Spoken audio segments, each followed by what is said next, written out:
নজর রাখবো পরবর্তী সংবাদে।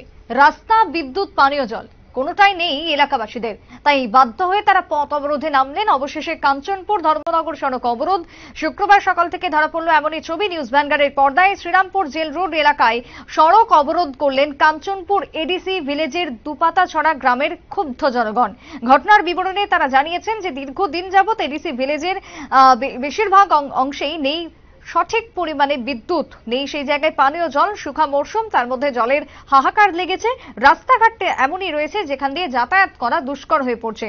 তাই পানীয় জল থেকে শুরু করে বিদ্যুতের চাহিদা এবং সেখান থেকে রাস্তাঘাট সঠিক না হওয়া পর্যন্ত তারা এই আন্দোলন এবং অবরোধ চালিয়ে যাবে, এমনটাই হুঁশিয়ারি কাঞ্চনপুর ধর্মনগর সড়কের উপরে অবরোধকারীদের। সকালবেলায় কাঞ্চনপুর থেকে ঠিক কি অভিযোগ উঠে এসেছে শুনুন।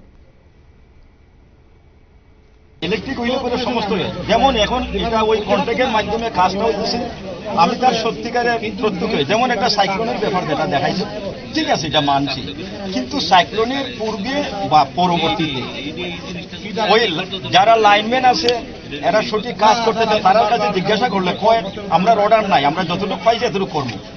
আমরা নিজে শ্রমদান করিয়া বাস টাস কাটার পরে ভিতরের লাইনগুলো তারা চেক করে না। সব সময় কারেন্ট, বিদ্যুতের অভাবে জলের অভাব, এটা সমস্ত এলাকাতে এই বিষয়টা আর কি, এটা আমরা বুঝতে পারতেছি না। আমরা কার কাছে যাইব? এখানে যেমন ইলেকট্রিক ইঞ্জিনিয়ার আছে, 12 কে আছে, তারার মাধ্যমে এটা হইব না আরো ঊর্ধ্বতনে যাইব, এটা তো আমরা জানি। সাধারণ মানুষ, আমরা লেখাপড়াও নাই, কোনো কিছু বুঝতে পারি না। কিন্তু যখন লাইনম্যানে জিজ্ঞাসা করা হয়, এখন তো কন্ট্রাক্টের মাধ্যমে তারা জিজ্ঞাসা করার পরে কইছে যে আমরা যতটুকু কাজ আছে এর চেয়ে বেশি একটা তুলাও করতাম পারতাম না। এটা কি কথা? আমার পয়সাও ঠিক, আমার পয়সাটা তো ঠিক আছে, পয়সা আবার বেশি নেই। তাহলে আমরা যে বিলটা দিতেছি আগে থেকে পয়সা বেশি দিতে, আমরা না জ্বালাইও তো বিল দিতে হইতেছে। এটাই তো আমাদের দুঃখ, এটাই আমাদের দুঃখ। কারেন্টটা যদি ঠিক মতো সাপ্লাই হয় স্যার, তাহলে কারেন্ট জ্বলাইলে বিল, কারেন্ট না জ্বলাইলে বিল। সবচেয়ে অসুবিধা এই কারেন্টটা না থাকার কারণে স্যার, এই জলের অসুবিধা। আর না জ্বালাইলে যদি বিল দেবেন। অবরোধকারীদের বক্তব্য, অভিযোগ আপনারা শুনলেন। দীর্ঘদিন ধরে সমস্যা রয়েছে, বিদ্যুতের সমস্যায় এক প্রকার জেরবার গোটা রাজ্য এবং তার সঙ্গে কাঞ্চনপুরেও একই ছবি।